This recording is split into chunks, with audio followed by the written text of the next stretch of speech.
আপনারা শুনছেন রেডিও ফুর্তি। আর প্রতিদিনের মতো আজকেও ভূত এফএম নিয়ে চলে এসেছি আপনাদের সাথে। আমাদের সমস্ত অভিজ্ঞতা এবং আপনাদের সমস্ত অভিজ্ঞতাগুলো শুনবো এবং শেয়ার করব। সেই জন্য সাথে আছি রাসেল এবং আমাদের সঙ্গে আর কিছুক্ষণের মধ্যে যোগ দেবে ভৌতিস্ট টিম। এবং ভৌতিস্ট টিম যোগ দেওয়ার আগে প্রতিদিনের মতো আজকেও আমি বলবো যে আমাদের বেশ কিছু ঘটনা, যে ঘটনাগুলো মানে আমার সাথেও ঘটে। আমি বলেছিলাম যে আমি যে বাসাটায় থাকি সেই বাসাটা হন্টেড এবং সেই বাসাটায় কিছু মানে জাস্ট 3-4 দিন আগের একটা ঘটনা, সেই ঘটনাকে আজকে শো শুরু করতে চাই। তার আগে বলি যে শীত কিন্তু পড়ে গেছে, ওয়েদারটা চেঞ্জ এসছে এবং এখন সকালবেলা হতেই বেশ ঠান্ডা লাগে এবং রাতের বেলাতে বেশ ঠান্ডা লাগে। এবং শীতের রাতে বিশেষ করে শীত যখন জমে তখন ভূতের যে কোনো মানে প্যারানর্মাল অ্যাক্টিভিটিস এর যে কোনো বিষয় নিয়ে আলোচনা করাটা এটাও খুব জমে যায়। যাই হোক, কয়েকদিন আগের ঘটনা বলি। আমি অফিস থেকে বাসায় ফিরেছি। কটা হবে? রাত 10টা হবে। সাধারণত ইউজুয়ালি মানে যে সময়টায় ফিরি সেদিন সেই সময়টায় ফিরেছিলাম না, একটু আগে পরে এরকম হয়েছিল। তো আমি জাস্ট সেদিন বাসায় কেউ ছিল না। আমি সিঁড়ি ভেঙে আমার দরজার সামনে গিয়ে দাঁড়ালাম এবং তারপর একটা অদ্ভুত ঘটনা ঘটলো। আমি জাস্ট দরজার বাইরে থেকে একদম স্পষ্ট শুনতে পেলাম যে রান্নাঘরে আমার মানে মা থাকলে যেরকম একটা আওয়াজ হয় যে বুঝিয়ে বাসায় মা আছেন এবং তিনি রান্না বান্না করছেন, ঠিক সেই রকম ধরনের একটা আওয়াজ হচ্ছে, যেন রান্না বান্না চলছে। ডাইনিং টেবিলে যেন অনেকগুলো মানুষ একসঙ্গে খাওয়া দাওয়া করছে, তাদের প্লেট নাড়ার শব্দ এবং গুনগুন হাসির শব্দ। তারপরে একটা বাচ্চা মেয়ের কণ্ঠস্বর শুনতে পাচ্ছিলাম যে সে খুব আনন্দে আছে, এরকম টাইপের একটা কণ্ঠস্বর। আমি নিজের কানকে বিশ্বাস করতে পারছিলাম না। আমি আরেকটু কিছুক্ষণ দাঁড়িয়ে আরো স্পষ্টভাবে শব্দটা শোনার চেষ্টা করলাম। হ্যাঁ, আমি তখন শুনতে পাচ্ছিলাম। আমি জাস্ট মনে করলাম যে হ্যাঁ, এই বাসায় তো অনেক কিছু হয়, হয়তো এই জন্য এরকম হচ্ছে, কিন্তু এরকম তো কখনো হয়নি, হয়তো আমি ভুল শুনছি। কিন্তু খুব ভালো করে একেবারে দরজায় কান লাগিয়ে আমি স্পষ্ট শুনলাম, কোনো কথা বোঝা যায় না, অস্পষ্ট সব আওয়াজ, কিন্তু মনে হচ্ছে যে কোনটা খাওয়া দাওয়ার কিছুটা চলছে। মানে গেস্ট আসলে যেরকম বাইরে থেকে যেভাবে একটা গল্প মানে যেরকম একটা আওয়াজ শোনা যায়, সেই রকম ধরনের কোন একটা আওয়াজ আমি শুনতে পাচ্ছিলাম। তো আমি ভাবলাম যে না, এটা পুরোই ভুল হতে পারে, আমি ভেতরে ঢোকা উচিত এবং দেখা উচিত ভেতরে কি হচ্ছে। আমি জাস্ট আমার পকেট থেকে চাবিটা বের করে দরজাটা খুলে ফেললাম এবং যখনই আমি চাবিটা ঢুকাইছি ঠিক সেই মুহূর্তে যে শব্দটা হয়েছে, শব্দটা হওয়ার সাথে সাথে ভেতরে আমি কোনো শব্দ পেলাম না। এবং কি অদ্ভুত ব্যাপার, যেই মুহূর্তে আমি দরজাটা খুলতে গেলাম সেই মুহূর্তে লোডশেডিং শুরু হয়ে গেল। আমি তখন ভয় পেয়েছি আর কি। তখন ভয় পেয়ে আমি আর ভেতরে ঢুকলাম না। আমি জাস্ট বাসা থেকে নিচে নেমে আসলাম এবং নিচে নেমে এসে ভাবলাম যে হ্যাঁ, ওপরে গিয়ে আরো কি কি কাণ্ড ঘটে তার তো কোনো ঠিক ঠিকানা নাই। তো আমি জাস্ট নিচ থেকে এক প্যাকেট মোম কিনলাম এবং এটা একেবারেই সত্যি ঘটনা। আমি মোম কিনলাম, মোম কিনে তারপরে আমি গেছি আবার আমার বাসায় এবং বাসায় গিয়ে তারপরে মোম জ্বালাচ্ছি। আমার রুমের প্রত্যেকটা জানালা দরজা সবসময় বন্ধ থাকে এবং ওই রুমটার মধ্যে আসলে কি বলবো যে কোনো ধরনের কোনো বাতাস ঢোকার কারণ নাই, কারণ ওখানে বাতাস ঢোকা পসিবল না, একেবারেই পসিবল না। কিন্তু যতবার আমি মোম জ্বালালাম ততবারই মোমটা নিভে যাচ্ছিল। খুবই অদ্ভুত ব্যাপার। এবং মোমটা কোনোভাবেই থাকছিল না, মানে আগুনটা কোনোভাবেই থাকছিল না। তো আমি তখন করলাম কি, 3টা মোম একসঙ্গে জ্বালালাম। একটা রাখলাম একদম দরজার মুখে, আর একটা রাখলাম দরজা একদম রুমের মাঝখানে, আর আগে রাখলাম ঠিক অ্যাটাচ বাথ যেটা আছে সেই অ্যাটাচ বাথের একদম সামনাসামনি একটা রাখলাম। তো আমি দেখলাম যে অ্যাটাচ বাথের সামনে যেটা সেটা ঠিক থাকছে, কিন্তু রুমের মাঝখানে যেটা সেটা নিভে যাচ্ছে। আর বারান্দায় যেটা, আমি আবার বারান্দায় গিয়ে সমস্ত গ্লাস সবকিছু লাগাই দিলাম, দেখলাম যে সব ঠিক আছে কিনা। হ্যাঁ, ঠিকই আছে। আবারও জ্বালালাম, আবারও ঠিক একই অবস্থা। এবং আমি জানি না আসলে কি হয়েছিল সেদিন রাতের বেলায়। এরপরে আমি যখন মানে কি বলবো যে একটু কিছুক্ষণ পরে ইলেকট্রিসিটি আসলো এবং মোমের আলো নিভিয়ে আমি শুতে গেলাম। ঠিকই সারা রাত দুঃস্বপ্ন দেখলাম এবং সারা রাত আমি একটা বাচ্চা মেয়ের কান্না সেটা শুনতে পেয়েছিলাম। খুবই অদ্ভুত ব্যাপার, খুবই অদ্ভুত ব্যাপার। এবং তারপরে আমি দেখলাম যে আমার বাসায় সেদিন আমার তখন মনে পড়েছিল যে আচ্ছা বাসায় আমি ওঠার সময় কোনো অস্বাভাবিক ঘটনা হয়েছিল কিনা। তখন দেখছিলাম যে শুধু আমি দেখছিলাম একটা জিনিস মনে আছে, একটা বিড়াল, জাস্ট একটা বিড়াল, খুবই শুকনা খুবই ছোট একটা বিড়াল, জাস্ট আমার মানে যখনই যাই তখনই আমার দিকে অনেকক্ষণ ধরে তাকিয়েছিল এবং আমি একদম কাছাকাছি আসা পর্যন্ত সে তখনও পর্যন্ত দূরে সরছিল না। এই এবং তারপর থেকে আমি গতকাল রাত পর্যন্ত দুঃস্বপ্ন দেখেছি। আমি জানি না এরপরে কি আছে, তবে আজকে দুপুরবেলা, ইনফ্যাক্ট আজকে দুপুরবেলা একটু ঝিমানো আসছিল। আমি সকালবেলায় শো করে তারপরে বাসায় গেছি এবং ঘুমাতে গেছি, এবং দুপুরবেলায় যেটুকু সময় ঘুমেছি তার মধ্যে আমি খুব বাজে ধরনের একটা স্বপ্ন দেখেছি। আর অন্য যে কি হচ্ছে এসব, বাট খুবই অদ্ভুত ব্যাপার। মানে কোনো কোনো সময় নিজের কানকে বিশ্বাস না করে কোনো উপায় থাকে না, ভেতরে কি হচ্ছে কি না হচ্ছে বা কারা এরকম। আমার খুব অদ্ভুত লেগেছে যে আচ্ছা আমার বাসা, সেই বাসায় অন্য কেউ থাকবে, তাকে ভয় পেতে হবে, ব্যাপারটা কেমন উইয়ার্ড না? সো এরকম ব্যাপার ঘটেছিল আর কি। যাই হোক, এরকম অনেক কিছু হয়তো ঘটে, আপনাদের ঘটনাগুলো জানতে চাই। আর সেই জন্য যেটা করতে হবে, শাউট লিখে স্পেস দিয়ে আপনার নাম লিখে স্পেস দিয়ে আপনার মেসেজ লিখে পাঠিয়ে দিতে হবে 9840 নাম্বারে। শুরুতেই জানিয়ে দিই যে আমরা রেগুলার অসংখ্য ইমেল পাই, সেই ইমেলগুলোর মধ্যে কতগুলো নাম আমাকে বলতে হবে, যেমন এভিল রাইডার, তারপরে জিয়ামুল ইসলাম আমাদের ইমেল করেছিলেন, সবুজ আমাদের ইমেল করেছিলেন, রাহাত, এছাড়াও আমাদের ইমেল করেছিলেন এফবিআই ফায়াদ, নাবিল তৌহিদ, তারপরে ক্যাম্ব্রিয়ান বয়, অনেক আমাদের ইমেল করেছিলেন, এছাড়াও প্রিন্সেস ইমেল করেছিলেন, প্রিন্সেস ক্লিওপেট্রা।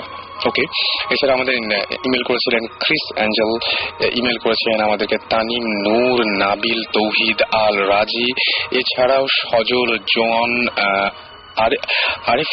আরেফিন এবং নাইফুর সহ আরো অনেকে। আর আমাদের কাছে বেশ কিছু SMS আছে, যে SMS গুলো আমরা প্রত্যেক সপ্তাহে পড়তে চাই, কিন্তু কোনো কোনো সময় হয়তো পড়া হয় না, বা একটানা আমরা বিভিন্ন ধরনের অন্য সব প্রসঙ্গে চলে যাই। আজকে কিছু SMS পড়বো। আমি ইমেলের ব্যাপারে একটা কথা বলি যে আমি গেস্ট জোগাড় করতে গিয়ে সবচাইতে বড় ঝামেলা হয় যে আমরা সাধারণত ইমেলের উপর নির্ভর করে গেস্ট জোগাড় করি। আপনারা সবসময় বলি যে ইমেল যেটা করবেন boothfm@radiofurti.fm, এখানে অবশ্যই আপনাকে ঠিকানা দিতে হবে। আপনি যদি ইন্টারেস্টেড হন এখানে আসার, তাহলে ইমেলটা সবচেয়ে করা আপনার জন্য যৌক্তিক কাজ বলে মনে করব। এবং আপনি যদি আসতে চান তাহলে অবশ্যই আপনার নাম, ঠিকানা, ফোন নাম্বার সবকিছু দেবেন। ম্যাক্সিমাম ক্ষেত্রে যেটা হয় যে ফোন নাম্বারে কখনোই মানে ম্যাক্সিমাম সময় যেটা হয় যে আমি ফোন নাম্বার, যে ফোন নাম্বারটা আপনারা দেন সেই ফোন নাম্বারটা আমরা কখনো পাই না। মানে জাস্ট মানে ফোন করে ওই নাম্বারটাই দেখি যে কেউ ফোন ধরে না বা ফোন নাম্বারটা বন্ধ, এইটা সবসময় ফিল করি। এমনকি আমাদের SMS এর মাধ্যমে আপনারা যে সমস্ত নাম্বার থেকে SMS পাঠান সেই সমস্ত নাম্বার থেকেও আমরা দেখা যায় যে আপনারা SMS করছেন, কিন্তু আমরা ওই নাম্বারগুলো যখন আপনাদের কন্ট্যাক্ট করতে যাচ্ছি তখন আর পাচ্ছি না। যাই হোক, আরো একটা ব্যাপার, সেটা হচ্ছে ফেসবুকে কিন্তু আমাদের একটা অফিসিয়াল গ্রুপ রয়েছে ভূত FM এর। সেই গ্রুপে ইচ্ছা করলে আপনারা জয়েন করতে পারেন এবং সেখানে আপনাদের এক্সপিরিয়েন্স গুলো আপনারা শেয়ার করতে পারেন। ভূত FM নামেই অফিসিয়াল গ্রুপ অফ ভূত FM, এখানে আপনারা ইচ্ছা করলে জয়েন করতে পারেন। যাই হোক, কিছু SMS পড়ে ফেলি, এবং SMS গুলো আমাদের পাঠিয়েছেন ইভা খুলনা থেকে, এবং তিনি বলেছেন যে এভরি ফ্রাইডে আমি যখন ভূত FM শুনি আমি কিছু একটা ফিল করি, লাইক অকারণে সাউন্ড হওয়া। আমি এমনি রাত জাগি তখন এত হয় না, অনেক ভয় লাগে। এটা হতে পারে যে হয়তো এটা একটা মানে যেহেতু আপনি শুনছেন এরকম ঘটনা এবং প্যারানর্মাল অ্যাক্টিভিটিস নিয়ে আমরা আলোচনা করছি, এটা মনের ভুল কিনা আই ডোন্ট নো, বাট আমি এই যে সাউন্ড এখন আমি প্রচন্ড ভয় পাই। কারণ আমার বাসায় সেদিনের পরে আমি জাস্ট এমন কিছু সিচুয়েশন ফিল করছি এখন, এবং আমি এমন কিছু, এবং আমার ঘুম বেড়ে গেছে, মারাত্মকভাবে ঘুম বেড়ে গেছে। I don't know Y, but এটা কিন্তু বেড়েছে।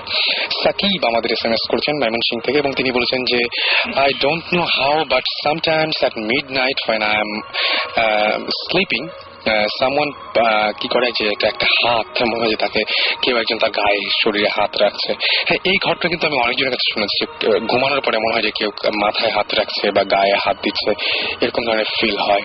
আমাদের প্রকৃতি SMS করেছেন এবং তিনি বলেছেন যে আমি বড় হয়ে ভূত হতে চাই। নো ওয়ে, বড় হয়ে ভূত হওয়া যায় না। ভূত একমাত্র যেটা শুনি যে বইয়ে, সেটা তো না থাক, সেটা আর বলবো না যে ভূত কিভাবে হয়, বাট বড় হয়ে ভূত হওয়া যায় না।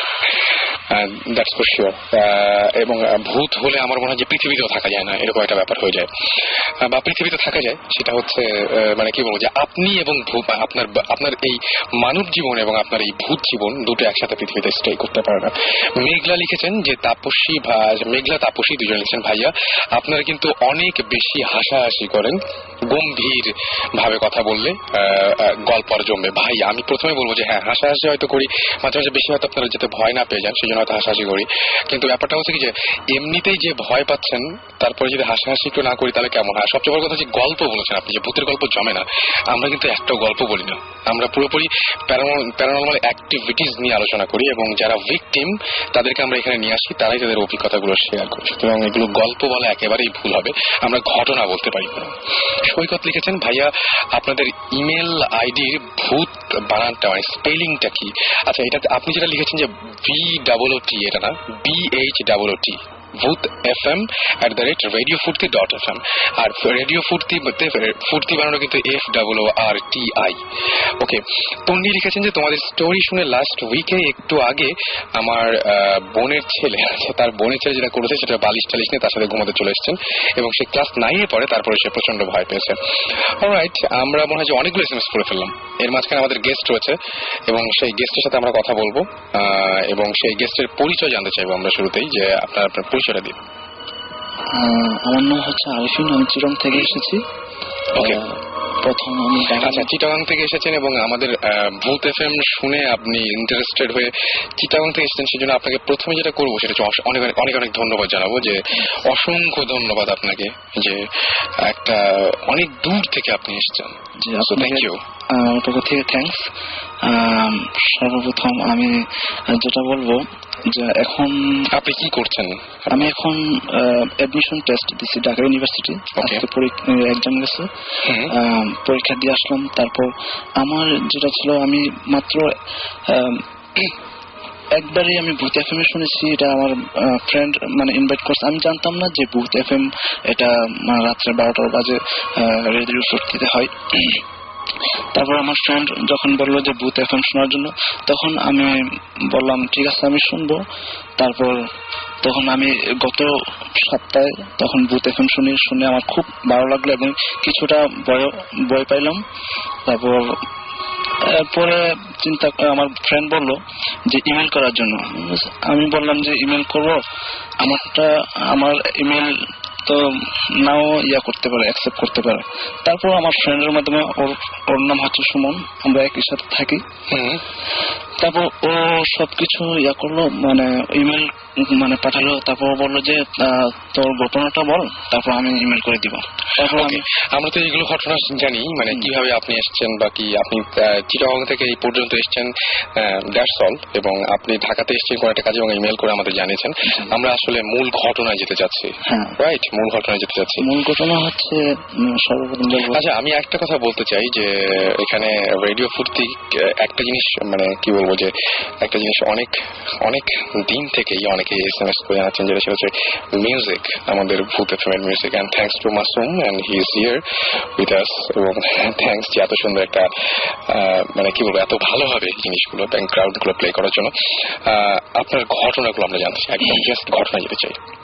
আমার ঘটনা হচ্ছে আজ থেকে 3 থেকে 4 বছর আগে আমি চিটং থেকে গ্রামে যখন যাই, তখন আমার বাবা মানে বিদেশ থেকে আসার পরে, তখন আমি গ্রামের বাড়িতে যাওয়ার পরে, তখন একদিন রাত্রের বেলা যখন প্রায় 3:30 বাজে, তখন আমি ঘুমানো অবস্থায় তখন আমার আব্বু ফজর নামাজ পড়ার জন্য ডাক দেয়।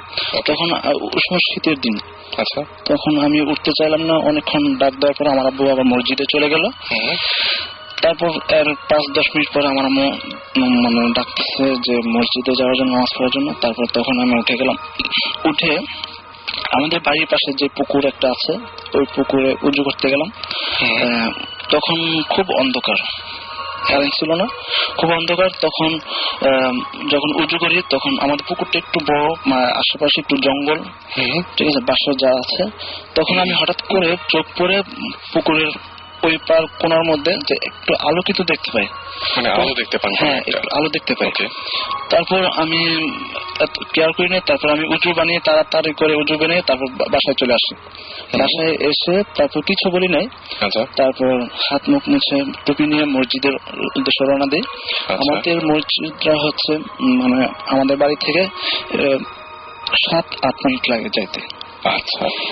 যখন যাই তখন মানে আমাদের পুকুর পাড়ের পাশ দিয়ে যেতে হয় আর কি। তখন বললাম তো পুকুর পাড়ের পাশ দিয়ে মানে কিছু জঙ্গল টাইপের, তারপর খাল আছে, খালের নিচে আবার একটু জঙ্গল টাইপের গ্রামে যেরকম হয়।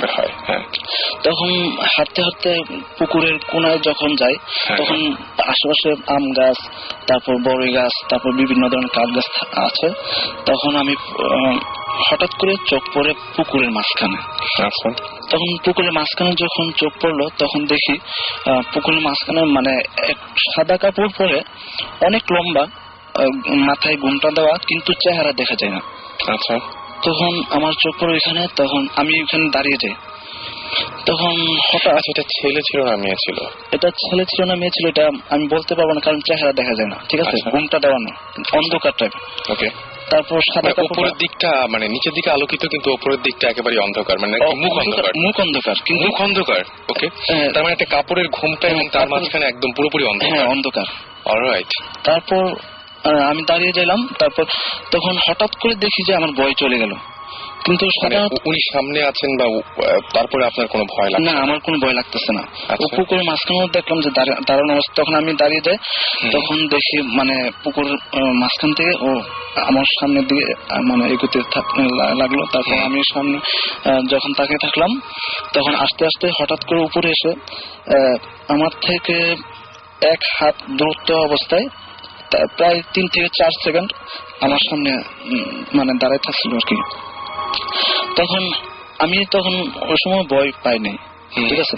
তখন প্রায় 3 থেকে 4 সেকেন্ড আমার সামনে দাঁড়ায় থাকছিল। তারপর হঠাৎ করে আবার মানে দাঁড়ানো অবস্থায় ও আবার চলে গেল। চলে যাওয়ার পরে পাশে যে জঙ্গলটা আছে, জঙ্গলের মধ্যে একটা বড়ই গাছ আছে। আচ্ছা। বড়ই গাছের সাথে দেখি যে হঠাৎ করে ওই বড়ই গাছের সাথে এটা মিশে গেল। হঠাৎ করে মানে ভ্যানিশ হয়ে গেল, একদম ভ্যানিশ হয়ে গেল। ওকে। তখন কিন্তু ও যখন আমার সামনে দিয়ে ছিল তখন কাপড়ের মানে আশেপাশে আলো হয়ে গেছিল আর কি। আচ্ছা। আলো দেখে তারপর বড়ি গাছের সাথে মিশে যাওয়ার পর হঠাৎ করে আমার মনের ভিতরে মানে গভীর ভয় চলে আসলো। মানে উনি যতক্ষণ আপনি সামনে দেখেছেন ওই জিনিসটা ততক্ষণ পর্যন্ত আপনার কোনো ভয় ছিল না? ভয় ছিল না। যে মুহূর্তে চলে গেল হঠাৎ করে আমার ভিতরে ভয় চলে আসলো। ওকে। কিন্তু এটার কারণ কি আমি মানে জানি না কি কারণ। আমার যে ধারণাটা হচ্ছে যে ওই সময় হয়তো ফজরের নামাজের সময় আজান পড়ছিল, তখন আমি উজু অবস্থায়, হয়তো এরকম উজু অবস্থায় দেখে সেজন্য কোন মানে আপনি চলে যাওয়ার পরেও তো উজু অবস্থাতে ছিলেন। হ্যাঁ, অবশ্যই তখন তো ভয় লেগেছে। এটা হয়তো কারণ না, কিন্তু মানে তখন হয়তো আপনি অতিরিক্ত ভয় পেয়েছিলেন এবং আপনার সেন্স গুলো কাজ করছিল না আসলে সামনে দেখার ফলে, ওইরকম একটা জিনিস সামনে দেখার ফলে। পরে আর কোনদিন এরকম কোন ঝামেলা হয়েছে বা তারপরে অসুস্থ হয়েছেন বা এরকম কিছু? না, এরকম কোনো কিছু হয়নি। তারপর পরবর্তীতে ভয় যখন তখন বাসায় চলে গেলাম তখন আর নামাজ পড়া হলো না। তারপর আমার আম্মুকে ঘটনা বলে পরে মানে এটা পরে বিশ্বাস করে আমি বলার পরে তারপর ঘরে নামাজ পড়ে ফেলি আর কি। আপনি যখন এই ঘটনাগুলো আপনার ফ্যামিলিতে বলেছেন তখন তারা বিশ্বাস করেছে?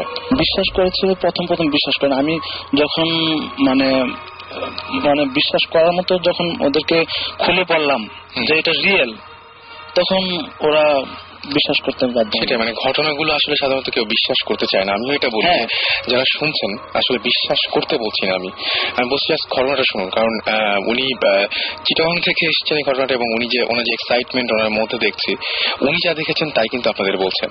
মানে এখানে কোনো সাক্ষী রাখতে চাচ্ছি না আমরা, বা আপনাদেরকে বিশ্বাস করার জন্য কোনো কিছু বলছি না। আপনার ফ্যামিলিতে এরকম কোনো ঘটনা কি আগে বা পরে কোনোদিন ঘটেছিল? হ্যাঁ, আমার ফ্যামিলিতে একটা ঘটনা ঘটেছিল, আমার আম্মুর ক্ষেত্রে বলবো। আচ্ছা। যখন আমার আম্মু যখন আমরা বড় হই তখন আমার আম্মুর মুখ থেকে শুনি। আচ্ছা। যখন ছোট অবস্থায় আমার বয়স তখন 1 থেকে 1.5 বছর। আচ্ছা। তখন অনেকদিন আগে না? এটা কতদিন আগে হবে? তাও হবে 1989-90 দিকে। ওকে। এটা তখন আমি যখন ছোট 1 থেকে 1.5 বছর তখন আমি আমার বাসায় ছিল, আমার আম্মু ছিল, আমার আব্বু ছিল আর আমার দাদু ছিল। আচ্ছা। তখন আমার আব্বু বাড়িতেই থাকতো। তখন আমাদের মানে বাড়ি থেকে প্রায় 3 থেকে 4 কিলো দূরে একটা গাং ছিল আর কি।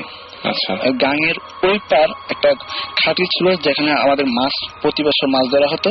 আচ্ছা। ওই মাছ মানে রাত্রেবেলা পাহারা দেওয়া হতো আর কি। মানে আমার পাহারা দিত, কারণ পাহারা না দিলে হয় কি মানে মাছ চুরি হয়ে যায়। আচ্ছা।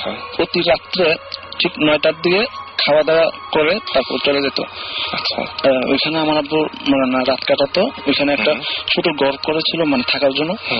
তারপর একদিন নাকি হঠাৎ করে যখন আমার দাদু এক রুমে থাকতো, আমার আম্মু আর আমি এক রুমে থাকতাম, তখন 2 থেকে 2:30টার সময় তখন হঠাৎ করে মানে দরজা নক করতেছিল কে যেন। আচ্ছা। তখন হঠাৎ করে আমার আম্মুর নাম ধরে মানে নক করতেছে, 3বার নক করছে, ঠিক আছে? 3বারের উপরে আর নক করে নাই আমার আম্মুর নাম। তখন আমার আম্মু সজাগ হয়ে গেল, তখন দরজা খুললো। দরজা খোলার পরে আম্মু কেন দরজা খুললেন? মানে কোনো পরিচিত কণ্ঠস্বর কি মনে হয়? হ্যাঁ, পরিচিত। মানে ওইটার জিনিসটা কি, আমার আম্মু যেটা বললো, আমার আম্মু বলতেছে মানে আমার আব্বুর মানে চেহারার মানে ইয়া করে ধারণ করে ও নাকি আসছিল। আচ্ছা, ঠিক আছে। যখন আসছিল তখন মানে কণ্ঠস্বর ঠিক অবিকল আমার আব্বুর মতো। আচ্ছা আচ্ছা, তাহলে তো খোলার কথা। হ্যাঁ, কণ্ঠস্বর। তখন দরজা খুলে তারপর আমার আম্মু মানে ধারণা করছে কি এত রাত্রে গেল 9টার দিকে, সকালে প্রতিদিন সকালে আসে, কিন্তু 9টার দিকে যাওয়ার পরে আবার হঠাৎ করে আবার মাঝরাতে কেন আসলো? আসার তো কথা না। তখন দরজা খুলে দেখলো যে চলে যাচ্ছে। আচ্ছা। চলে যাওয়ার পরে আমার আম্মু হঠাৎ যাই না মানে হয়তো সায়েন্স অন্যরকম হয়ে গেছে, ওনার পিছনে পিছনে আমার আম্মু ছুটতে লাগলো আর কি। আচ্ছা, ওই তখন নিশ্চয়ই আপনার আম্মুর মাথায় অন্য কোনো কিছু কাজ করে নাই? না, অন্য কিছু কাজ করে নাই। আর ওই সামনে যে আছে ও খেয়াল করে নাই যে আমার আম্মু পিছে পিছে যাচ্ছে, ও পিছনের দিকে আর তাকায় নেই। আচ্ছা। তখন আমাদের পুকুর পাড়ে কোনার মধ্যে একটা মানে জাম গাছ ছিল। আচ্ছা। অনেক বড় জাম গাছ। তখন পুকুরের নিচে নামার সময় তখন গিরা পর্যন্ত পানি পর্যন্ত নামছে আমার আম্মু। আমার আম্মু ছিল ওইটার মানে ওই সামনে যে ছিল ওর থেকে 2 থেকে 3 হাত দূরত্ব হবে, এরকম দূরত্ব ছিল। তখন আমার আম্মু চলে যাচ্ছে। হঠাৎ করে নাকি আমি যখন সাধারণত 1 থেকে 1.5 বছর মানে যে বাচ্চা তারা সহজে খাট থেকে কিন্তু নামতে পারে না, ঠিক আছে? কিন্তু আমার আম্মু থেকে যা শুনলাম যে তখন আমি কিভাবে খাট থেকে নামলাম, কিভাবে পড়লাম আর কিভাবে সজাগ হলাম আমি মানে নিজেও বলতে পারি না। তখন হঠাৎ করে দরজার সামনে এসে মানে অনর্গল মানে চিৎকার করতে লাগলাম আর কি। আচ্ছা, চিৎকার করতে লাগলাম। হঠাৎ করে আমার আম্মু মানে আমার কান্নার স্বর শুনতে পেল। তখন নাকি হঠাৎ করে পিছন দিকে দেখে যে দরজার সামনে দাঁড়িয়ে আমি কান্না করতেছি প্রচন্ড।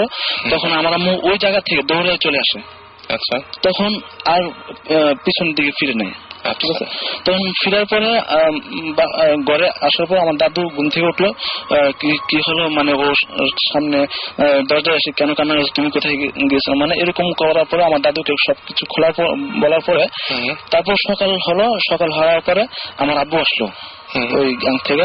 তারপর আমার আব্বুকে কোয়েশ্চেন করা হলো যে আপনি কি রাত্রেবেলা আসছেন 2টা থেকে 2:30টার দিকে? না, তো আমি তো রাতের বেলা আসিনি, আমি তো রাতে ওইখানে মানে থাকছিলাম। আচ্ছা, তারপরে তার মানে একদম পুরো ব্যাপারটাই অন্যরকম কিছু একটা ছিল। হ্যাঁ, অন্যরকম। আপনার আব্বু যদি ওখানে থাকেন, মাছের ওই জায়গায় থাকেন, তাহলে এইখানে যিনি এসেছিলেন তিনি কে? এটা আমার কোয়েশ্চেন যে এটা যেটা ধারণা করছি যে অনেক ক্ষেত্রে জিন যেগুলো বলা হয় এগুলো অনেক ধরনের রূপ ধারণ করতে পারে, এসে মানুষের ক্ষতি করতে পারে। সবসময় যে ক্ষতি করে তাও না, হ্যাঁ, অনেক সময় মঙ্গলও করে। আছে, কিন্তু মাঝে মাঝে দেখি যে মানে ক্ষতি তো বেশিরভাগ। আমরা একটা ব্রেকে যাব এবং তার আগে আমরা জানিয়ে দিই যে আজকে কারা কারা আমাদেরকে এখনো পর্যন্ত SMS করেছেন, অসংখ্য মানুষ। তারপরে আমরা SMS করার নিয়মটা বলি, শাউট লিখে SHOUT শাউট লিখে স্পেস দিয়ে আপনার নাম লিখে স্পেস দিয়ে আপনার মেসেজ লিখে পাঠিয়ে দিতে পারেন 9840 নাম্বার। ভাই আপনাকে অসংখ্য ধন্যবাদ, আপনি চিটাগং থেকে এতদূর কষ্ট করে এই ঢাকায় এসে আমাদেরকে এসেছেন এবং সেই খবরটা জানিয়েছেন এবং স্টুডিওতে কষ্ট করে এসে আমাদের সাথে শেয়ার করলেন আপনার অভিজ্ঞতা। থ্যাংকস অবাট, এবং আশা করছি সবসময় এখন থেকে ভূত FM এর সাথে থাকবেন, রেডিও 40 সাথে থাকবেন, রাইট? ওকে, আমাকে SMS করেছেন চন্দন, SMS করেছেন সজীব, ফয়সাল, রনি, SMS করেছেন অরিত্র, SMS করেছেন রাজশাহীর মাইয়া, SMS করেছেন ভূম। ওকে, আমাকে SMS করেছেন এছাড়াও আজম, SMS করেছেন সুমাইয়া, আয়ান, ফারাহ, SMS করেছেন আম্মি ভূত, আচ্ছা, SMS করেছেন উদয়, SMS করেছেন তুষণ, অভিক, SMS করেছেন আমাকে শাহানি, তাজিন সহ আরো অনেকে। So stay tune radio 40 and SMS পাঠাতে থাকুন আর আপনাদের অনুভূতিগুলো শেয়ার করতে থাকুন। আপনি দেখছেন যে আপনাদের গত সপ্তাহে SMS গুলো আমরা অনেক সযত্নে রেখে দিয়েছি, আর এই মুহূর্তে আমরা একটা গান শুনে আসবো। ইন দ্য মিন টাইম যে গানটা যে আপনাদের SMS এর জন্য এক্সপেক্ট করবো, আর এখন যে গানটা প্লে করবো সেটা হচ্ছে ডিওর গান lock up the world, right? Lock up the world, চল শুনে আসি।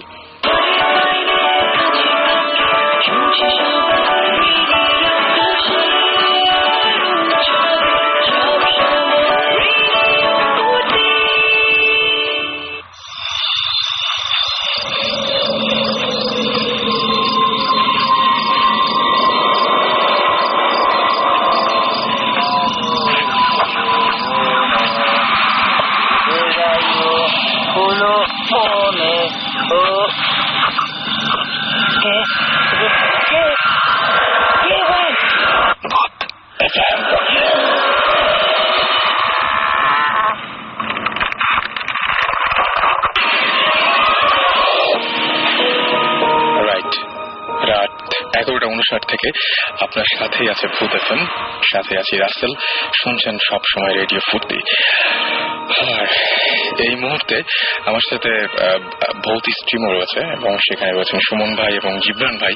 তবে তার আগে আমরা কথা বলতে চাই ঝিলিকের সাথে, একটু ঝিলিকের সাথে কথা বলবো এবং সে আমার সাথে এখন টেলিফোনে রয়েছে। হ্যালো ঝিলিক, শুনতে পাচ্ছেন? ওকে ঝিলিক, কেমন আছেন? হ্যাঁ আমি ভালো আছি। আচ্ছা ঝিলিক, আপনার সাথে আমরা আজকে ঝিলিকের আসলে আমি সবাইকে একটু জানিয়ে দিই যে আজকে ঝিলিকের আমাদের এইখানে আসার কথা ছিল, ইনফ্যাক্ট আমাদের এই শোতে তার জয়েন করার কথা ছিল, কিন্তু সে আসতে পারেনি বলে তার সাথে আমরা টেলিফোনে যোগাযোগ করেছি। তো ঝিলিক, আমরা বেশি কথা না বাড়িয়ে সরাসরি ঘটনায় চলে যাই। আসলে আমি এই ফ্ল্যাটে মানে যে ফ্ল্যাটের ব্যাপারে বলতে যাচ্ছি। আচ্ছা একটু মাউথ পিসটা একটু কাছে নিয়ে কথা বলা যাবে, কারণ আপনার ভয়েস আমরা খুব আস্তে শুনতে পাচ্ছি। আচ্ছা এখন? হ্যাঁ এখন ঠিক আছে। হ্যাঁ, আমি যে ফ্ল্যাটের কথা বলতে চাচ্ছি ওখানে আমি মুভ করেছিলাম 2000 সালে।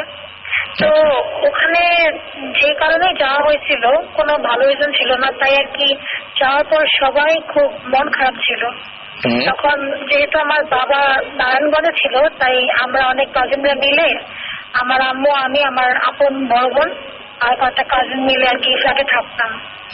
তো যাওয়ার পর যেটা হয় যে প্রথম দিন রাত্রে একটা ঘটনা বলি যেটা আমার সাথে হয়েছিল। ওই দিন এমনি নতুন কোনো জায়গা গেলে আমরা তেমন একটা ভালো করে ঘুম আসে না, স্বাভাবিক। তো খুবই স্বাভাবিক। তো আমি ঘুমার চেষ্টা করতেছিলাম, সবাই প্রায় ঘুমে যাচ্ছিল, আমি আমার বোন জেগেছিলাম। তো হঠাৎ করে কেমন জানি আওয়াজ শুনতে পেলাম যে পাশের, হ্যালো? হ্যাঁ আমি শুনতে পাচ্ছি, বলেন। জি, কেমন জানি আওয়াজ শুনতে পেলাম যে পাশের রুম থেকে অতিরিক্ত মাত্রায় আওয়াজ আসতেছে।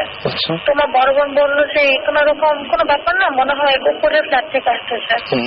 আমি বললাম যে না দিদিমণি, মনে হয় পাশের রুম থেকে আসতেছে। তারপর কোনো মতে আমাকে বুঝে ঘুম পাড়ালো। তারপর একটা ঘটনা বলি যে আস্তে আস্তে দেখা যাচ্ছিল যে আমার আম্মুর মানে পুরা মানে বিহেভিয়ার চেঞ্জ হয়েছিল, ব্যবহার পুরা ওই নতুন বাসায় ওঠার পর থেকে বিহেভিয়ার চেঞ্জ হয়ে যাচ্ছে। হ্যাঁ, ওকে। কেমন জানি করতে, সবার সাথে খুব খারাপ বিহেভ করে, ছোটখাটো কথায় খুব রেগে যায়। আচ্ছা। তো তারপর আর কি যেটা দেখা যাচ্ছিল যে আম্মু কারোর সাথে কথা বলে না, আচ্ছা খায় না, দেয় না, খুব কষ্ট করে খাওয়াতে হয়, খুব ছোট ছোট কথায় রাগ হয়ে যায়। আচ্ছা। তো আব্বু আর কি আম্মুকে জিজ্ঞেস করলো যে আচ্ছা শশী, তুমি এরকম কেন করতেছো? তখন আম্মু বললো যে আমার তো অনেক বন্ধু আছে। বলে তোমার কি বন্ধু? বলে যে আমার বিকেল একটা বন্ধু আছে না। আচ্ছা। তো ওটা শুনে সবাই মানে হতবাক হয়ে যায়, মনে করে যে মানে ডিপ্রেশনে মনে হয় সব বলতেছে। আচ্ছা। কিন্তু আসলে ওখানে অন্যরকম ঘটনা ছিল। তো একসময় আপনারা কিভাবে জানলেন যে ওখানে অন্যরকম ঘটনা ছিল? আম্মুর তার 2-3 মাস পরে আম্মুর পুরা ডান সাইড প্যারালাইজ হয়ে যায়। ওই বাসায় ওঠার পরে? হ্যাঁ, বাসায় ওঠার পরে প্যারালাইজ হয়ে যায়। তো অনেক ডাক্তার দেখানো হয়, কিন্তু ডাক্তাররা কোনো ভুলই খুঁজে পাচ্ছে না তার শরীরের মধ্যে, যে কারণে প্যারালাইজ হতে পারে। আচ্ছা। তো তারপর ডাক্তারের সাথে সাথে একটা ভিটামিনের ওষুধ দিল, আর একটা 3 মিলিগ্রাম মনে হয় একটা ঘুম ওষুধ দিল। আচ্ছা। তো ওটা দেওয়ার পর কি মানে আব্বু বলে যে তোমার আম্মুর তো মানে রাত্রেবেলা চেহারা অন্যরকম হয়ে যায়। আমরা সবাই হাসতেছি, বলি যে আব্বু তুমি কি বলতেছো? তারপরে আর কি একদিন একটা ঘটনা শুনতে পেলাম আব্বুর কাছ থেকে যে তোমার আম্মু মানে রাত্রেবেলা কি করে, ঘুমায় না, ঘুমের থেকে উঠে সে মানে রাত্রেবেলা বাথরুমে যায়। বাথরুমে গেলে বাথরুমে গিয়ে কার সাথে জানি এত কথা বলে, মানে শুধু আগের কথা বলে। আর তারপর আম্মু মানে বেরোয় না, আর আম্মু যখন বাথরুম থেকে বেরোয় তখন আম্মুর গায়ের মধ্যে খুব খামচির দাগ দেখা যাচ্ছিল, যেগুলো আর কি হ্যাঁ মানুষের হাতে হইতে পারে না, যেগুলো আর কি এনিমেলের কিছু একটা। আচ্ছা। তারপর আরেকটা ঘটনা হয় আমার একটা কাজিনের সাথে। সেটা হলো আমি স্কুলে যাওয়ার জন্য রেডি হচ্ছিলাম, আর ও তার মানে বাইরে থেকে আসছে মাত্র বাসায়। আচ্ছা। তো আসার পর খুব ভালো হাসাহাসি সবাই কথা বলতেছে। ও বলছে ঝিলিক তুমি একটু পরে রেডি হও, আমি বাথরুমে যাবো। আমি বললাম ঠিক আছে। আচ্ছা। তো বাথরুমে গেছে, আধা ঘন্টা হয়ে যাচ্ছে, আমি মেয়েকে লেটেছি বেরো, কিন্তু কোনো শব্দ নাই। তারপর আমি আব্বুকে গিয়ে বললাম যে আব্বু অনেকক্ষণ ধরে আব্বু বাথরুমে গেছে, বেরোচ্ছে না। তো আব্বু ধাক্কাতেছে বাথরুমের দরজা, কিন্তু কেউ দরজা খুলে না। আচ্ছা। তো আর কি আব্বুকে বাধ্যগত মানে আরো কয়েকজন গার্ড ডাকিয়ে এনে তারপর দরজাটা ভাঙতে হলো। ভাঙার পর দেখলো যে আমার ওই আব্বুর হাত পা বাঁধা, মুখ বাঁধা, তার মানে সালোয়ার কামিজের কাপড় দিয়ে। আচ্ছা। যেটা নিয়ে গেছিল বাথরুমে তো উনি একাই ঢুকেছিলেন? হ্যাঁ, উনি একাই। আর ওই বাথরুমে যে জানলা ছিল যেটা এতটা ছোট যে একটা মানে ছোট একটা পাখি ঢুকতে পারবে, অন্য কেউ ঢুকতে পারবে না। আচ্ছা। হ্যাঁ, তো আর তার গায়ের মধ্যে অনেক অসংখ্য আঁচড়ের দাগ। আচ্ছা। মানে খুবই খারাপ অবস্থা। তো রুমে আনার পর আপুকে যখন মানে আপুর জ্ঞান ফেরানো হলো, তখন আর কি আপু বলতেছে যে আমি যখন গোসল করতে ঢুকছি তখন জানলায় দেখছি একটা কালো রঙের বিড়াল বসে আছে। মামা তারপরে আমার কোনো কিছু মনে নেই। এটাই ছিল আপুর কথা আর কি। বুঝতে পারছি। আচ্ছা, এখানে সুমন ভাই আছেন, আমি এই প্রসঙ্গে আসলে কিছু বলতে চাই না। আমি আগে সুমন ভাই একটু হ্যালো বলতে চাই। সুমন ভাই কেমন আছেন? হ্যাঁ, ভয়ঙ্কর ভালো আজকে, ভয়ঙ্কর ভালো। এবং সুমন ভাইয়ের গল্প শুভ। তারপরে সুমন ভাই আপনি শুনেছেন ঝিলিকের ঘটনাটা? আমি প্রথম দিকটা শুনতে পারিনি, আমি পরের পার্টটা শুনছি। রাইট। ঝিলিকের বাসা ঢাকাতেই, এবং সেই ঢাকাতেই এই ঘটনাগুলো ঘটছে। তো ঝিলিক, থ্যাংক ইউ আমাদের সাথে শেয়ার করার জন্য এই ঘটনাটা। ওকে। আমার মনে হয় যে মানে আপনি অনেক সুন্দর করে বলেছেন, সবকিছু গুছিয়ে বলেছেন। Thank you. ওকে। সো আমরা ঝিলিকের সাথে তখন কথা বলছিলাম, অ্যান্ড ঝিলিক আমাদেরকে যে ঘটনাটা জানালো সেই ঘটনাটা খুবই অদ্ভুত টাইপের, এবং সেও আমাদেরকে ইমেলই করেছিল। আজকে তার এখানে থাকার কথা ছিল, থাকলে হয়তো আরো অনেক কথা বলা যেত ঝিলিকের সাথে। আজকে আমরা তার আগে একটা কথা বলি, সেটা হচ্ছে আপনারা যদি আমাদের সাথে শেয়ার করতে চান ঠিক সেম ওয়েতে আপনারা শেয়ার করতে পারেন। শাউট লিখে স্পেস দিয়ে, আপনার নাম লিখে স্পেস দিয়ে, আপনার মেসেজ লিখে পাঠিয়ে দিন 9840 নাম্বারে। আর আপনার নাম, ঠিকানা এবং ইমেল নাম্বার সহ, নাম, ঠিকানা এবং টেলিফোন নাম্বার সহ ইমেল করতে পারেন আমাদের bhutfm@radiofurti.fm এই অ্যাড্রেসে। অ্যান্ড আমরা মনে হয় যে এখন যেটা আর কিছু না করে সরাসরি সুমন ভাইয়ের কাছে চলে যাই, এবং সুমন ভাইয়ের আজকে মানে কি বলবো যে একটা ভরপুর গল্প আছে, ঘটনা আছে একটা ভরপুর ঘটনা ঠিক না অ্যাকচুয়ালি। না এই আজকে অ্যাকচুয়ালি আমরা এই ভূত এফএম শুরু হওয়ার আগেই কিছুক্ষণ আগে আলাপ করছিলাম আমরা সবাই একসাথে যে আমরা যে ভয় পাই এবং ভয় পাওয়ার পর কোন একটা জিনিস আমরা দেখলাম বা এক্সপিরিয়েন্স করলাম বা শুনলাম একটা আওয়াজ বা কিছু, অনেক সময় আমরা এরকম ভয় পাই। কেউ এটা মনে করে যে ভূত, কেউ স্পিরিট বলে, কেউ বলে জিন, এই টাইপের। তো মানে ভয় তো আমাদের অ্যাকচুয়ালি হিউম্যান নেচার, আমাদের মধ্যেই আছে জিনিসটা, ভয় পাওয়ার ব্যাপার অবশ্যই। সো এক একজন জিনিসটা এক এক ভাবে নেয়। বাট আমি আজকে ওই একটা ঘটনা বলবো যেটার মানে ভয় নিয়েই আর কি। মানে আমি একবার প্রচন্ড রকম ভয় পেয়েছিলাম। আচ্ছা, অ্যাকচুয়ালি অনেক জায়গায় তো যাওয়া হয়, অনেক ধরনের এক্সপিরিয়েন্স হয়। রাসেল তো ভালো করে জানো যে ভয় একটু কম পাই। হ্যাঁ, সবসময়। এবং মানে যেটা হচ্ছে যে আমি সময় আমি হচ্ছে ঘটনা বলছিলাম, এবং আমি যখন আমার বাসাতে আমি কয়েকদিন একটা সাউন্ড শুনতে পাই, এবং আমি উঠে ওই সাউন্ড পর্যন্ত গিয়েছিলাম আপনার কথা শুনে, যে আপনি যখন দেখেন যে এরকম একটা সাউন্ড হচ্ছে তখন তার কাছাকাছি চলে যান। তো সুমন ভাই এতটা সাহসী, আমি সাহস দেখাতে গিয়ে অবশ্য ফলটা ভালো হয়নি, এখনো পর্যন্ত খুব বাজে অবস্থায় আছে। আসলে এটা অভ্যাস হয়ে যাবে। না মানে আমি একসময় ছোটবেলায় আমি একসময় অনেক ভীতু ছিলাম। আচ্ছা, বাট ভীতু থাকার পরে মানে একটা ব্যাপার কিন্তু থাকে, আমি দেখেছি যে যারা এইসব ভূত টুত জিনটিন এগুলো বিশ্বাস করে বা যারা এগুলোতে ভয় বেশি পায় তারা ভূতের গল্প বেশি শুনতে চায়, ইন্টারেস্ট বেশি থাকে, জানতে চায় বেশি। সো এটা অ্যাকচুয়ালি ঘুরে ফিরে একটা ওই এন্টারটেনমেন্টের মতনই ব্যাপার। কয়েকদিন আগে আমাকে একজন বলছিল যে হ্যাঁ এই ভূত ইস্ট এটা কি বা ভূত এফএম এটা কি, এখানে যে এত কিছু গল্প হয় এগুলো তো সত্যি না, এগুলো তো চাপা। আমার কথা ছিল যে ওগুলা সত্যি নাকি মিথ্যা অ্যাকচুয়ালি ওগুলো নিয়ে চিন্তা করার করে শোনার বা দেখার কোনো দরকার নেই। আমরা স্টিফেন কিং এর বই পড়ি কেন, মানে আমরা ভয়ের গল্প পড়ি কেন, সেটি আমরা এন্টারটেইন হতে চাই, রাইট? একদম। কেউ হয়তো ভয় পেতে চায়, কেউ মজা পেতে চায়, এই কারণেই পড়ে। বাট কারো তো স্টিফেন কিং তো কখনো বলে নাই যেগুলো বিশ্বাস করো। আমরা বলছি এগুলো বিশ্বাস করার দরকার নেই, এগুলো শুনে যদি আপনারা মজা পান বা আপনারা এন্টারটেইন হন সেটাই হচ্ছে ব্যাপার। একদম। সো এই হ্যাঁ, এখন আমি একটা ঘটনা বলি, এটা কয়েকদিন আগের কথা। মানে রাতের বেলা আমি তো ঘুমাই অ্যাকচুয়ালি সকালের দিকে। সো আবার আমার বেডরুমটা মধ্যে জানালা আছে দুটো, বাট জানালা দুটো বোধহয় আমি এই বাসায় এসেছি 4 বছরে খোলা হয়নি আর কি। সবসময় বন্ধ থাকে এবং খুব ডার্ক কালারের মোটা কাপড়ের পর্দা। সো যারা আমার বাসায় দিনের বেলা আসে দেখে যে আমার রুমে লাইট জ্বলছে, বিকজ অন্ধকার থাকে প্রচন্ড, মানে দিন হোক রাত হোক কোনো ব্যাপার না আর কি। সো আমি ঘুমাতে গিয়েছিলাম সকাল 8:30টার দিকে মোস্ট প্রবাবলি। তো শুতে গেছি এবং রুম পুরোপুরি অন্ধকার। তারপরে আমি শুতে চলে গেছি, আমি শুয়ে পড়েছি। তারও বেশ কিছুক্ষণ পর মানে ঘুম আর তন্দ্রার মাঝামাঝি একটা অবস্থা, মানে পুরোপুরি ঘুমায়ও নাই আবার জেগে বসে এরকম একটা অবস্থা। এবং ওই যে রুমের মধ্যে মাঝে মাঝে টুকটাক আওয়াজ, এগুলো নিয়ে এর আগে আমি অনেকবার আলাপ করেছি যে এরকম টুকটাক একটা আওয়াজ টাওয়াজ হচ্ছে। তো এগুলো খুব নর্মাল জিনিস, এগুলো স্বাভাবিক, এটা সব বাসাতেই হয়। তার মানে এই না যেখানে ভূত জিন আছে। সো এরকম একটা অবস্থাতে হঠাৎ করে একটা আমার মাথার পেছনের দিকে একটা পার্টিশন আছে অ্যালুমিনিয়ামের, ওই ভিতরে ডিভিডি বইয়ের লাইব্রেরি। সো গ্লাসের পার্টিশন। তো হঠাৎ করে মনে হয় গ্লাসে একটা টক করে একটা আওয়াজ হলো, অ্যাজ ইফ কেউ গ্লাসে টোকা দিয়েছে এই টাইপের একটা আওয়াজ। তো শুনে আমি হঠাৎ করে একটু চমকে উঠলাম যে কি ব্যাপার, আওয়াজ কি ব্যাপার। আমি ঘুরলাম, আমি আবার ঘুমানোর সময় আমি চাদর পুরো মাথার উপর দিয়ে ঘুমিয়েছি, মানে কিছুই দেখা যায় না, জাস্ট একটু নিঃশ্বাস নেওয়ার জন্য একটু ফাঁকা থাকবে, ওদিক দিয়ে জাস্ট নিঃশ্বাসটা নিবো আর কি, বাতাসটার জন্য।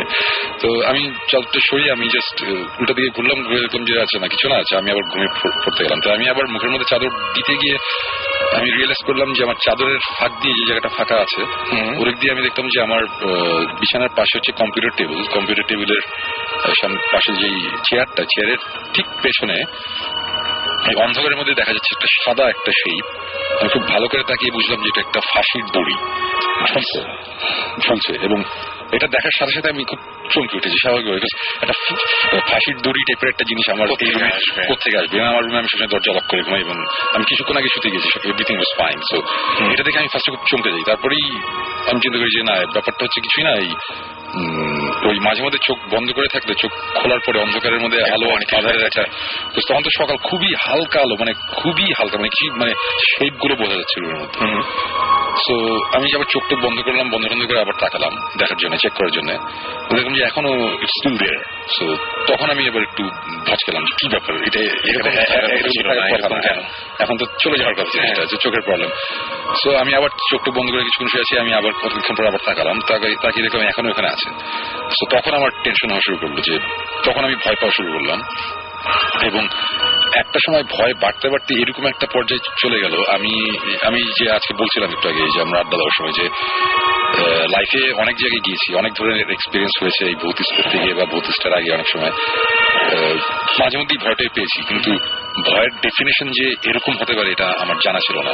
অসম্ভব রকম একটা ভয় আমার পুরা মনে হলো যে ঘাড়ের উপর চেপে বসছে, মানে অন্যরকম একটা অবস্থা, মানে পুরা গা মনে হয় যে জ্বলছে, মানে গরম হয়ে গেছে, এই টাইপের প্রচন্ড ভয় লাগছিল। আমি বারবার চিন্তা করছি যে আমি চোখের সামনে যে জিনিসটা দেখছি এই সাইনটাই তো ভালো না, মানে সামনে একটা ফাঁসির দড়ি, সেটাই। বিকজ এর আগে এরকম হয়েছে যে এই ভৌতিক ইনভেস্টিগেশনে গিয়ে এরকম হয়েছে যে রুমের মধ্যে বসে আছি, টেবিলের উপর একটা গ্লাস রাখা, চায়ের কাপ টাপ এইসব জিনিসপত্র রাখা, গ্লাস পড়ে গেছে অটোমেটিক, মানে কোনো কারণ নাই আর কি। একটা গ্লাস তো এটার মধ্যে যে বাতাসে পড়ে যাবে, এইগুলো আমরা দেখেছি, এগুলো দেখে কোনো ভয় লাগে নাই। আচ্ছা ঠিক আছে, গ্লাস মানে আমি যদি এখন বলি যে হ্যাঁ ঠিক আছে আমি জিন বিশ্বাস করি, জিন এই কাজটা করেছে, তো তখন আমার এক্সপ্লেনেশনটা হচ্ছে একটা জিন এসে একটা গ্লাস ফেলে দিচ্ছে, এটা যদি একটা মানুষ ফেলতো আমি বলতাম যে আচ্ছা গ্লাসটা ভেঙে গেছে বেচারা, এটা এখানে তো ভয়ের কিছু নাই, তুমি তো গ্লাসই ফেলেছো, বেশি তার কিছু করো নাই, সেখানে ভয় পাবো কেন? তো এইভাবে সবসময় চিন্তা করি। বাট কেউ যে একটা ফাঁসির দড়ি ঝুলে সামনে যদি দাঁড়ায় থাকে, এটা কিন্তু একটা ভয়ের একটা ব্যাপার। তখন আমি চিন্তা করতেছি যে আচ্ছা ঠিক আছে, ধরে নিচ্ছি যে আমার সামনে এখন যেটা আছে এটা ভালো কিছু না, একটা খারাপ একটা জিন বা ব্যাড স্পিরিট বা যেটাই বলি, মানে ইভিল একটা কিছু, এবং আমার সামনে এবং যে কোনো কিছু একটা বোঝাতে চাচ্ছে, হ্যাঁ সে একটা ফাঁসির একটা দড়ির ফাঁসের মতো একটা করে মানে সামনে দাঁড়ানো। সো জিনিসটা আমার কাছে তখন খুব ভয়ঙ্কর কথা। হ্যাঁ, বিকজ অ্যাকচুয়ালি এই সিনটা দেখতে ভালো লাগে না, নর্থের যে আমি একটা খোলা একটা বাসার মধ্যে আছি, মানুষজন আসতে যাচ্ছে, আমি শুয়েছিলাম দুপুরবেলা, হঠাৎ করে দেখলাম একটা কেউ আছে, কেউ ঝুলিয়ে দিয়ে গেছে বা কেউ ফাইজলামি করতেছে, ব্যাপারটা তো ওইটা না, ব্যাপারটা অনেক সিরিয়াস। এবং একদম আমি এর আগে একবার বলেছি আমার বাসায় আমি একা থাকি, কোনো মানুষ নেই, একটা কাজের ছেলে থাকে, সে সার্ভেন্ট কোয়ার্টারে ঘুমায়, পুরো বাসায় আমি একা, রুম লক, মানে কারো আসার কোনো ওয়ে নাই। সো ভয়টা তখন বাড়তে থাকলো, এবং বাড়তে বাড়তে একটা সময় মানে এরকম একটা পর্যায়ে আমি যেটা মানে আমি কিন্তু অ্যাকচুয়ালি ঘটনার চেয়ে আমি ভয়ের দিকটাই আমি বেশি প্রেশার দিচ্ছি। না ঠিক আছে, ভয়টা যে কি ভয়ঙ্কর ব্যাপার এটা আমি আজ কয়েকদিন আগে টের পেলাম আর কি, রাইট? সো এত মানে ভয় একটা সময় আমার মনে হলো কি যে আমার পুরা মানে আমার গায়ে তো চাদর, মানে আমার চাদরের উপর দিয়ে কেউ জাপটে আমাকে চেপে ধরছে আর কি। মানে আমি মানে অনেকটা যে অনেকে বলে না যে রাত্রেবেলা ঘুমানোর সময় অনেকে বোবায় ধরে একটা জিনিস বলে, এটা কিন্তু যারা এক্সপিরিয়েন্স করে তারা কিন্তু বুঝে যেটা অনেক ভয়ঙ্কর, অনেক অনেক ভয় লাগে। সো তারপর যেটা হয় যে ঘুমটা ভেঙে যাওয়ার পর মনের মধ্যে একটু ভয় থাকে। সো তারপরে দুপুরবেলা দেখা যায় ভয়টা পুরো চলে গেছে, কিন্তু তারপরে কিন্তু মাথা মধ্যে থাকে একটা অনেক ভয় পেয়েছিলাম, এরকম বলে অনেকে একদম। সো এখন আমি জিনিসটা এইভাবে বলতে পারি যে বোবায় ধরলে যেই তখন যে অসহায় একটা ফিলিং হয় যে ভয়টা লাগে, এটা সে তার চেয়ে 10 টাইমস বেশি। ওকে, এবং ওইটার সাথে ডিফারেন্স হচ্ছে এই জিনিসটা রিয়েল, এটা এখন স্বপ্ন না। এবং আমি ওই মুহূর্তে ওই ভয় ওই ঘটনাটার মধ্যে আমি বাস করছি, নটদের যে আমি এক্সপিরিয়েন্সটা পরে কাউকে বলছি তা না, আমি তখনই জিনিসটা এক্সপিরিয়েন্স করছি, আমার চোখের সামনে হচ্ছে। সো খুব সিভিয়ার একটা ব্যাপার। এবং এরকম একটা সময় আমি কি করবো বুঝতে পারছিলাম না, তারপরে আমি কি করলাম না করলাম এবং আলটিমেটলি জিনিসটা কি হলো এই ব্যাপারটা নিয়ে আমরা ভৌতিক লাস্টে এসে বলবো। ঘটনাটা আমি আপাতত এখানে ব্রেক নিই। ওকে, আমরা একটা ব্রেকে যাই। ইন দ্য মিন টাইম আপনারা আমাকে SMS করুন এবং লিখে ফেলুন SHOUT শাউট স্পেস আপনার নাম স্পেস আপনার মেসেজ পাঠিয়ে দিন 9840 নম্বরে। আমাদের SMS করেছেন শাগনিক, আমাদের SMS করেছেন দাইগি, মুরাদ, তামান্না,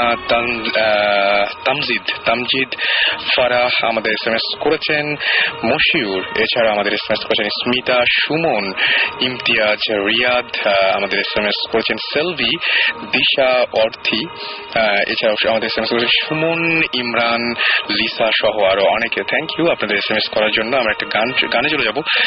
ইন দ্য মিন টাইম আপনারা SMS করতে পারেন আমাদেরকে, আর গানের পরে ফিরে এসে আমরা শুনবো বাকি ঘটনাটা। চলুন শুনে আসি একটি গান।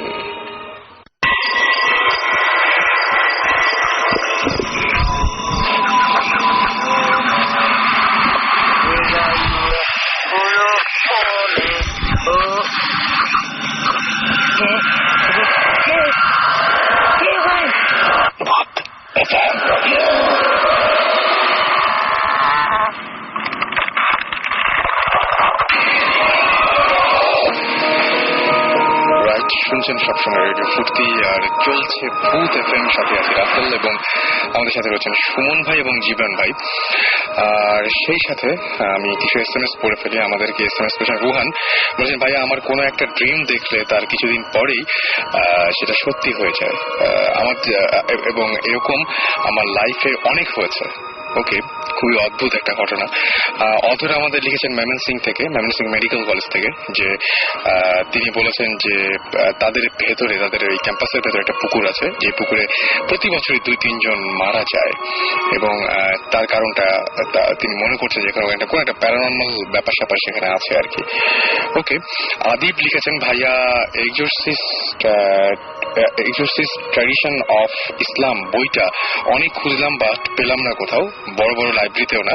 এটা সুমন ভাইয়ের কাছে কোশ্চেন করেছে, এবং একসাথে নির্ঝর লিখেছে ভাই এক্সোরসিস্ট ট্র্যাডিশন ইন ইসলাম বইটা কোথায় পাওয়া যাবে। এটা সুমন ভাই ভালো বলতে পারবেন আমার চাইতে মনে হয়। ওয়েল অ্যাকচুয়ালি বইটা আমি কিনেছিলাম স্টেজ থেকে, amazon.com থেকে কেনা। সো বাংলাদেশে বইটা নাও না থাকতেই পারে, ইন্টারনেটের মাধ্যমে আপনি ইচ্ছা করে ট্রাই করে দেখতে পারেন, এবং অনেক সময় ইন্টারনেট থেকেও কেনা যায়। সেই